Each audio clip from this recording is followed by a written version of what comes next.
Good morning everybody. सभी को स्वागत है मेरे यूट्यूब चैनल में। आज हम लोग डिस्कस करेंगे 10 के एक writing section that is enquiry letter and we will know that what is the format of enquiry letter. सबसे पहले हम लोग को इसमें लिखना है सेंडर एड्रेस, मतलब जिसको भेज रहे हैं। ओके, सॉरी, जिसको भेज रहे हैं। सेंडर एड्रेस मतलब जो यहाँ भेज रहा है, ठीक है। सेंडर एड्रेस हो गया। सेंडर एड्रेस लिखने के बाद हम लोग को एक लाइन छोड़ना है, दैट इसलिए मैंने लिखा यहाँ leave a line. After that लिखना है डेट। जिस डेट में हम लोग को, मान लीजिए सपोज दैट हमारा जो एग्ज़ाम, जो डेट में हमारा एग्ज़ाम है उससे एक दो दिन पहले हम लोग को लिखना है, ठीक है। वो हम लोग को डेट लिख देना है। लिखने के बाद लीव अ लाइन, है ना। तो हम लोग को फिर एक लाइन छोड़ना है, रिसीवर एड्रेस, जो रिसीव करेगा, ठीक है, वहाँ का एड्रेस लिखना है। After that leave a line, ठीक है। यहाँ तक क्लियर है। पहले sender address, date, leave a line, मतलब एक लाइन छोड़ना है यहाँ पर। अगर ऐसा नहीं करेंगे तो मार्क्स कटने की ज़्यादा संभावना है, ठीक है। रिसीवर एड्रेस, फिर leave a line. After that subject, ठीक है। सब्जेक्ट यहाँ क्या इंक्वायरिंग रिगार्डिंग, जो भी हमारा गिवन सब्जेक्ट है जिस बारे में लिखेंगे, तो यहाँ पर ब्लैंक इसलिए दिया गया है क्योंकि वहाँ पर हम लोग वो सब्जेक्ट लिख देना है। आफ्टर दैट सर और मैडम, है ना, जहाँ पे लिखना है if we are writing to a male person then we will mention sir, and if we will write to female then that will be mentioned as madam, ठीक है। उसके बाद क्या है, देखिए इस पर ध्यान देंगे। क्या लिखना है, इस सब लाइन को लिखना ही है, कोई भी लेटर है। This is in response to your advertisement of name. Name मतलब यहाँ क्या, जो न्यूज़पेपर का नाम अगर हम लोग को मेंशन किया हुआ है तो ठीक, नहीं तो हम लोग अपने मन से खुद लिखेंगे। Suppose that times of India लिखा है तो वहाँ पर नेम की जगह क्या लिखेंगे, टाइम्स ऑफ इंडिया। उसके बाद डेटेड, जितना भी डेट हम लोग को मेंशन किए हुए वो डेट लिख देना है।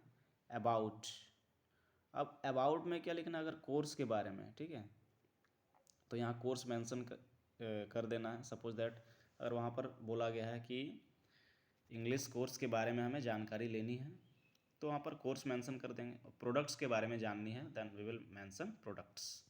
उसके बाद क्या लिखा है कि I want to make certain enquiries, ठीक है, ये लिख देना है कि मुझे क्या करना है कि कोई भी गिवन सब्जेक्ट के बारे में, कोई भी गिवन कोर्स के बारे में मुझे जानकारी लेनी है, ठीक है। इसके बाद क्या है, देखिए इसके बाद क्या है हमारा कि कोर्स लिखा हुआ है, ठीक है।